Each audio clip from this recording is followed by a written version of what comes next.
la patria, quise escribir un renglón, pero mi pluma es inepta, carece de ilustración. Hoy hablaré de Zapata, que en Chinameca murió, muerto por Jesús Guajardo, bajo una infame traición.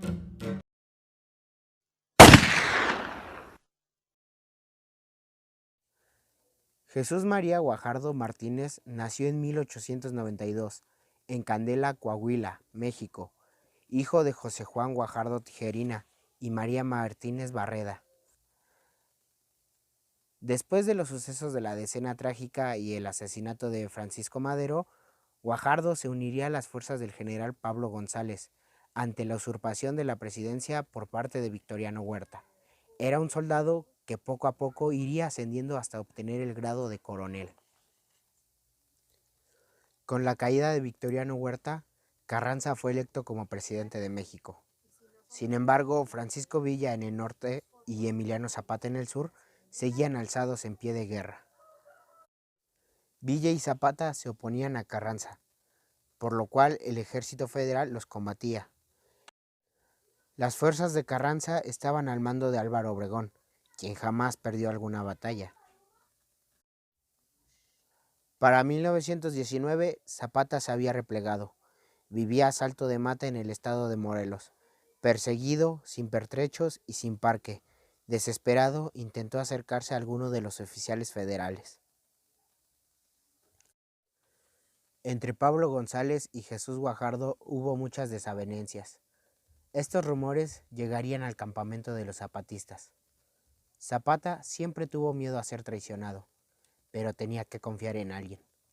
Le escribió entonces una carta a Guajardo, donde lo invitaba a unirse a sus fuerzas y luchar juntos. Pero la carta sería interceptada por Pablo González. Guajardo, decidido a demostrarle su lealtad, se puso de acuerdo con González para tenderle una trampa a Zapata.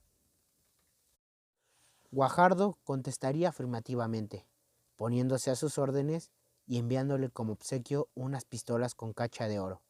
Zapata, sin embargo, desconfiaba. Como prueba de lealtad, le pidió que fusilara a varios militares de menor rango, los cuales formaban parte del batallón a las órdenes de Guajardo. Sin dudarlo, Guajardo, durante el día y la noche, se dedicó a fusilar a docenas de sus propios soldados para ganarse la confianza de Zapata. En una de las cartas que le escribiría a Pablo González, Guajardo afirmaría: "Esta operación nos ha costado muy cara. Ya he fusilado a 59 de mis hombres para ganarme la confianza de Zapata. Espero que se la trague". Solo así Zapata aceptaría entrevistarse con Guajardo. En ese encuentro, Guajardo le regaló un caballo alazán, llamado el As de Oros. Guajardo le pediría que pusiera una fecha para que él se incorporara con sus hombres a las fuerzas zapatistas. Zapata se mostraría aún con desconfianza. Guajardo le dijo que además quería darle todo el parque del que disponía, 12,000 cartuchos que las fuerzas zapatistas necesitaban con desesperación. Lo llamaba mi general, intentando así ganarse más fácilmente su confianza. Guajardo propuso que se vieran en la hacienda de Chinameca. Zapata no estaba muy convencido, pues años antes las fuerzas de Porfirio Díaz le habían tendido una celda en ese mismo lugar y había escapado de milagro. Pero su necesidad era grande y terminó por aceptar.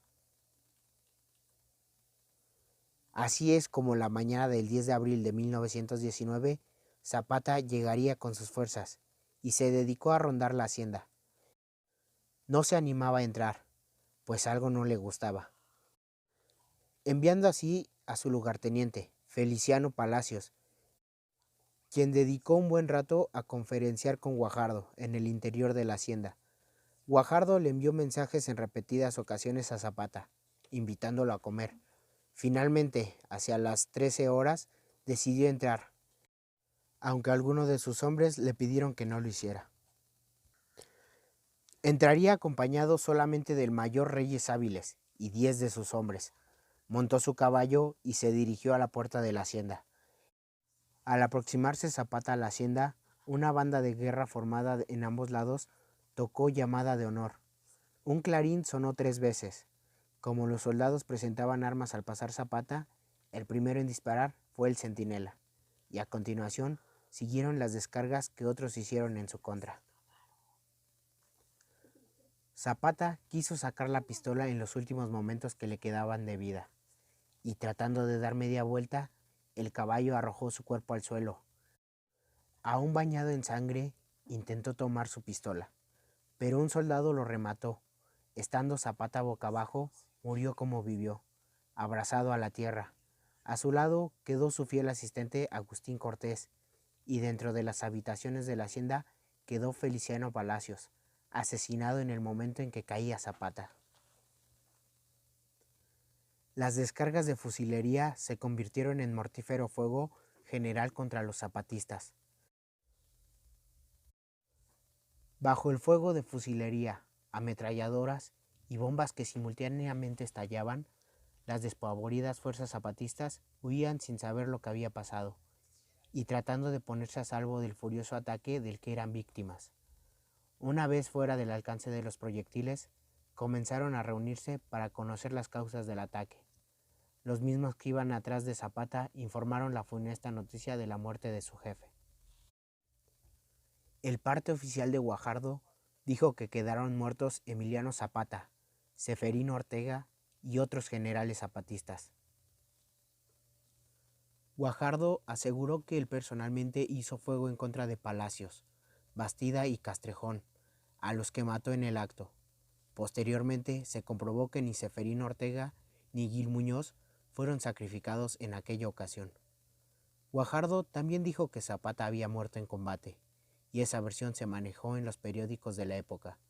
Se procedió a levantar los cadáveres y se dispuso que se persiguieran al enemigo por todos los rumbos hasta dispersarlo completamente, causando gran número de bajas entre los zapatistas.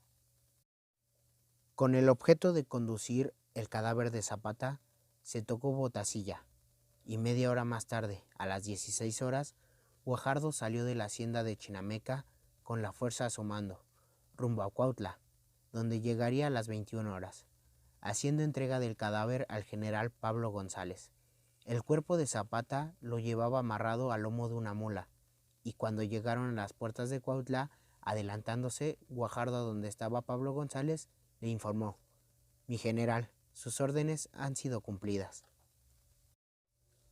Para identificar el cadáver, se hizo traer a Eusebio Jauregui, que había sido jefe del Estado Mayor de Zapata, quien declaró ante el notario Ruiz Sandoval que efectivamente se trataba del Atila del Sur, como lo llamaban los periódicos de la Ciudad de México.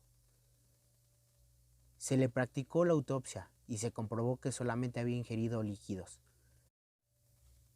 El cuerpo presentaba 7 perforaciones correspondientes a 7 tiros que le causaron la muerte. El cadáver no presentaba ninguna herida en el rostro. Al cuerpo le fue cambiada la ropa, se le quitó el traje de charro que llevaba y se le puso ropa limpia. El cadáver de Emiliano Zapata fue expuesto al público, colocándose sobre una caja en la inspección de la policía. Allí empezaron a acudir centenares de curiosos y vecinos del lugar.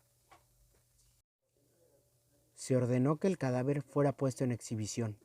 Todos los curiosos que acudieron a ver el cadáver de Zapata, lo primero que le buscaban era un lunar que tenía arriba de un ojo. De inmediato los rumores comenzaron. Mucha gente dijo que el cuerpo no era el de Zapata, pues le faltaba una verruga en la cara.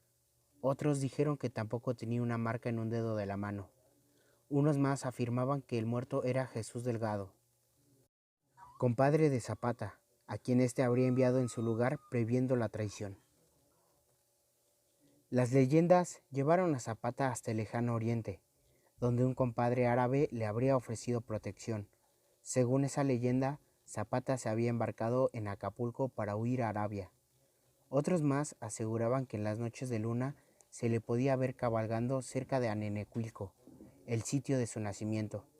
También allí ubicaban, décadas después, a un anciano encerrado en una casa, que aseguraban era Zapata. Un corrido escrito en esos días da una idea de esta situación. Su cuerpo al fin sepultaron, llenos de júbilo y gozo, y muchos lloraron por sus culpas y reposo. Pero su alma persevera en su ideal libertador, y su horrible calavera ante penas o terror.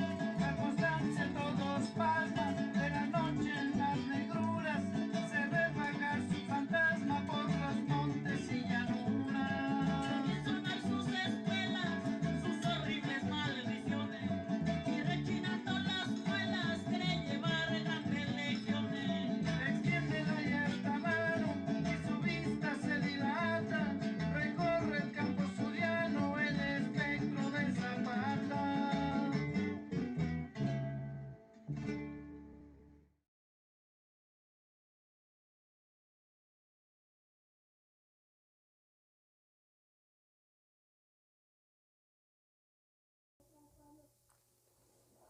Pablo González envió a la Ciudad de México al coronel Miguel Cid Ricoy para que comunicara los hechos al presidente Venustiano Carranza.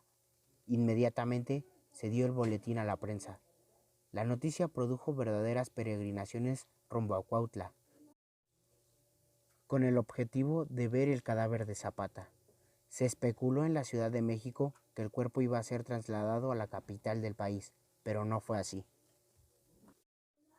Se afirmó que Zapata sería sepultado el lunes siguiente en Tlaltizapán, en un mausoleo construido por el propio Zapata, para que guardara los restos de los firmantes del Plan de Ayala, mediante el cual Zapata había exigido tierra y libertad. El mausoleo era una sencilla tumba con numerosas gavetas, en las cuales podía verse el nombre de cada uno de los firmantes. Allí reposaban ya los restos de Otilio Montaño, Eufemio Zapata y algunos otros zapatistas. Se aseguró que en ese lugar debían quedar los restos de Emiliano Zapata. También que con su muerte quedaba desaparecido el zapatismo y que muy pronto se restablecería la paz, pues ya quedaban muy pocas gavillas con las armas en la mano.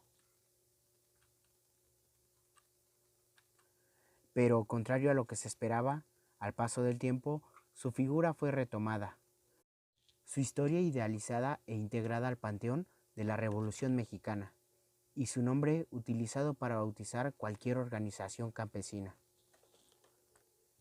Zapata sería el autor de la famosa frase: "Prefiero morir de pie que vivir de rodillas".